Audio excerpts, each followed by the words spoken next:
Welcome, today I am with Xiaomi Mi TV 4S and I'll show you how you can enable or disable TalkBack. So at first you have to reach the settings icon in the right upper corner. Next you have to go for the device preferences. Right now we have to scroll down and we have to simply go for accessibility. Right now we have to pick the TalkBack. To turn it on, just click the switcher and confirm.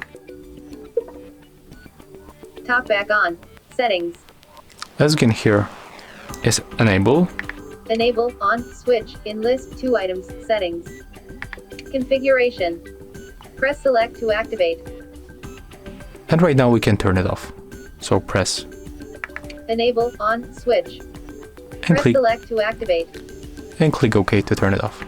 OK in list 2 items. Click OK one more time TalkBack off. and the TalkBack is turned off. You can also configure this option, so you can set the speech volume. You can also enable to speak passwords. You can get the sound feedback, volume of the speech and the sound feedback, and other options. If you find this video helpful, remember to leave a like, comment and subscribe.